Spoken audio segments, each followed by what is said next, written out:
Hello, beautiful, and welcome to Mom's Talk Sex, the podcast with me, Maury Elvington, your host. I'm so excited for this conversation today because it is going to get your juices going and flowing, and it's going to be fantastic. I have the beautiful Tahina with me here today. Hi, Tahina. Hello. Thank you for being here. Why don't you share with us a little bit about who you are and what it is that you do in the world? Well, thank you for having me today. Full disclosure, I did just come from my first TMS treatment at a local practice. So, like, my brain is still getting used to being here after all the tapping. It doesn't hurt at all. But, it's still like I had to stay still for 33 minutes. So I was like, oh my God, there's no timer here. So allow me to adjust to that. I'm Taina. I'm a somatic sex counselor, which means sometimes I say silly things like, have you tried taking a deep breath? Because sometimes, especially, when you're a mom, you're always like doing so many things at once. And even if you're not, the life we have created for ourselves does demand, like everything is demanding our attention constantly. So we don't really usually just pause and just take a breath and check in with ourselves. Like, no, it's just like go, go, go, go. And when you're finally allowed to pause, you're just like, exhausted, and you don't want to think, and you just doom scroll because you just want to escape. So I do help people slow things down and like, okay, let's see. Yes, all this is happening, but let's slow things down because real life is so fast, right? We don't realize what or why. We just know like we were here and then suddenly we were in this huge fight. I don't know why I'm mad. I don't, you don't even know how to untangle that. So I help people slow things down. And today I describe it. I help people understand what, how, and why their buttons are pushed and create a habit of pausing and saying, okay, this is what's happening. This is the big picture. What do I want to do with this? Rather than just being taken in reactivity to whatever is happening and not really knowing, yes, this makes me cry, but why? Yes, this makes me very angry, but why? What's the story behind it? And when I talk about communication, I help people understand like communication doesn't just happen with the words that you're saying. Is what do you think about before you even came to the conversation? What was that monologue, right? What did you think just before? How was your partner's body language when you came, or your kids? Like this applies to anybody. How was your own body language when you came to the conversation, right? So I help people bridge that gap between what's happening in their lives and their relationships and what's happening in their body. I love that so much. So, how did you get to do this kind of work? Like, what in you inspired you to do this? I think it's one of the things that when you look, it wasn't like 20 years ago I planned it, right? It's like you see it now looking back, you see the crumbs leading up to it. So growing up, I was pushing back in the yes, I am assigned female at birth. I am, I identify my gender, but I did, especially in Puerto Rican culture, there's a lot of boys do this, girls do this, and you shouldn't be in the middle. Right. And I was like, no, if I don't want to shave, I don't freaking have to. Just like, and then I do it because I want to, but it shouldn't be like just because I have this genital in this shape means that I have to do all these other things, right? So I never really fit well into what was feminine around in the people with the people around me. I was also not very masculine, so it wasn't like, well, I don't know. I'm just like I do me, and I'll do it when I do it, and that's it. I don't have much more for it. So that's the slow things that started. And as I get older, I was I had my first boyfriend, 5 years old in kindergarten. We're gonna hold hands and kiss at every stop red light. So as I grow older, I was interested in relationships and sex and all these things.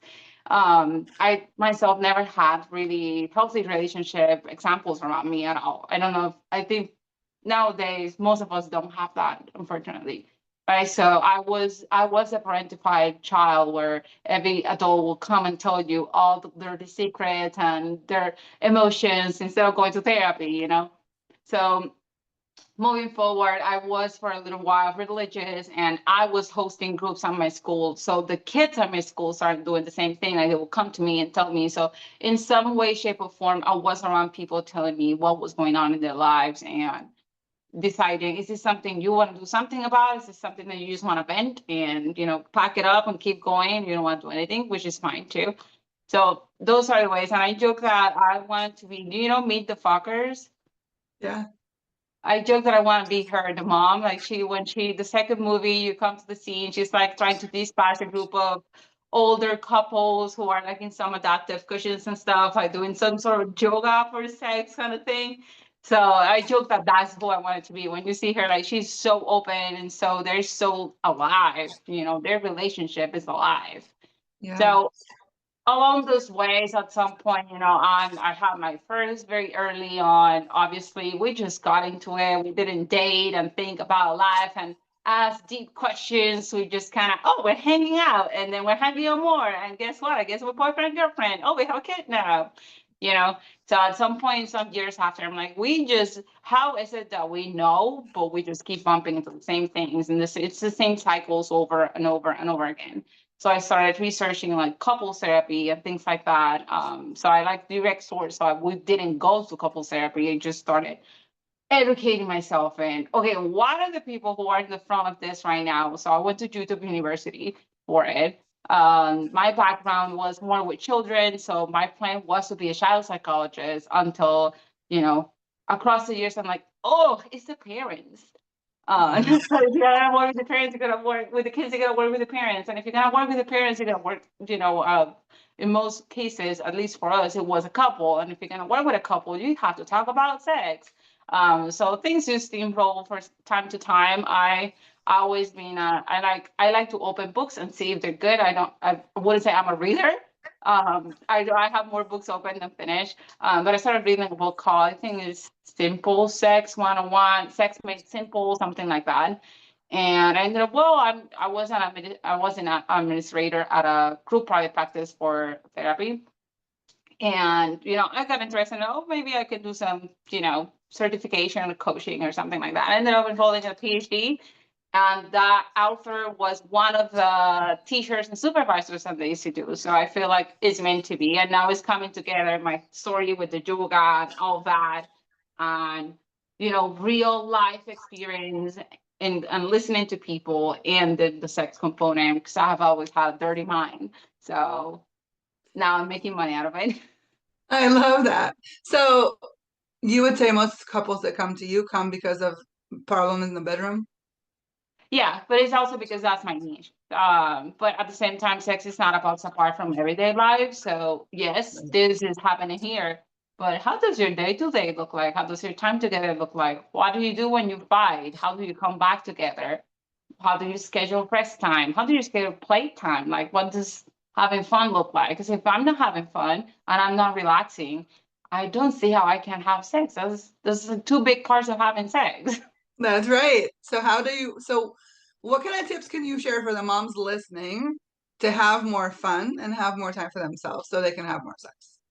Yeah, so I feel it depends, where are you? Like, are you a person that usually, so if we have like a little stare and this is like regular, flowing about your life, this is very high anxiety energy, and you're like, and this is like, I just need to be in bed and be frozen and, not do anything. So starting to understand, like, where does your system go when you're dysregulated? What's your go-to? So from there, how can we take care of that? Are there things that we can change? There's some things that we can. Like a baby's a baby, and they're gonna cry, and they're gonna scream, and they're gonna shit. They're gonna do all that. But are you able to just go to the bathroom, turn the lights off, and take a shower, and just like focus for a little bit on the sound of the water, the smells? So I do a lot of. Can you find pockets of time to connect with your senses? To not have anybody touch you, not have anybody ask you for something, all that. Having, even if it's just 5 minutes, it's better, because I feel like we have this idea of, oh, I can do a date night, or I cannot take a vacation. Okay, but you can take 5 minutes, or you can put a reminder on your phone to take 1 minute, whatever that is, a second. Um, so I said people with that. What are some things that bring you pleasure? Some things that you really enjoy? Is it eating a really good meal? Is it eating a really good piece of cake? Trying to explore like what brings you pleasure and how can you savor that and slow things down. And then you bring that into the bedroom. So I feel like if it's a couple, what is kinky is really like, it's just, where are you with that? For some people, just the fact that you're listening to your podcast, that is kinky shit. Just, Right. that to them is a lot. That's a big step. So we start exploring, like, where are you and what works for you? What are ways that you can schedule rest, and what are some ways that you can explore pleasure in other ways? And then we start bringing it back to, okay, what does that mean in the bathroom? What are things that you really enjoy? Don't focus on, oh, we're gonna have, this is the best orgasm you're gonna have. Okay, what's something you enjoy? How do you like your head to be struck?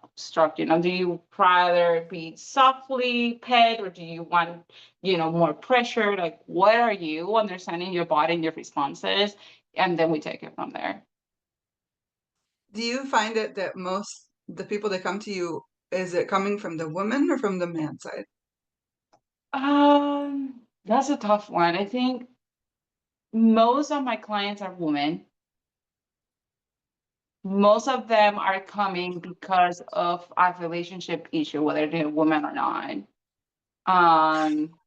I think some of the women I have are coming because the husband is the one putting the pressure on, well, I need to have sex in my relationship.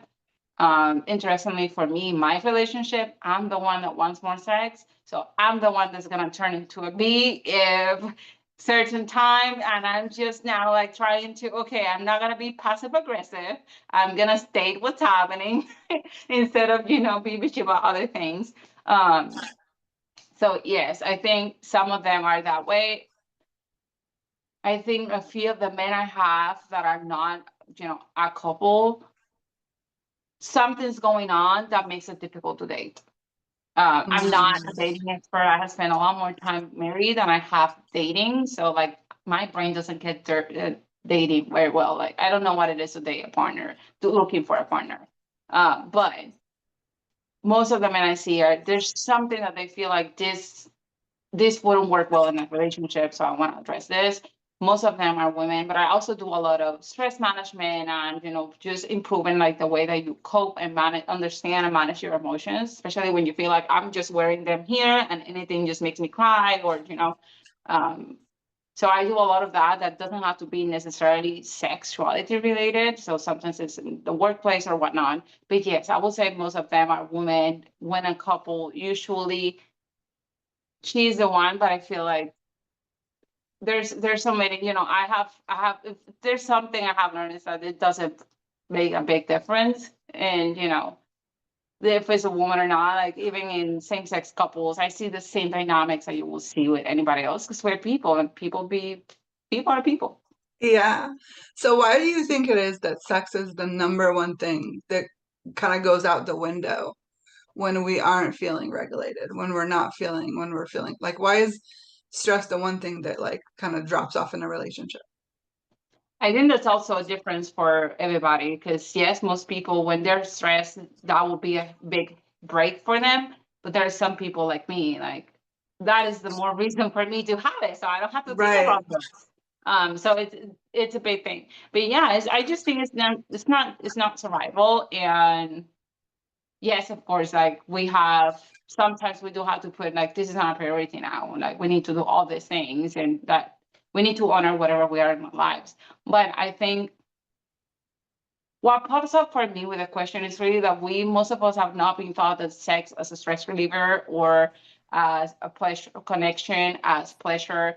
We have been taught about sex as this very physical, carnal thing that you do that has a purpose, and the purpose is to either procreate or at least have an orgasm, right? Yeah. But would it be different if we were thought, hey, sex is a really good way to connect with your body? Even not sex, I'm not even talking sex with another person. This is a really good way to take care of your pelvic floor. This is a really good way to connect with yourself and tend to you and give yourself love, or connect with another person, or to play.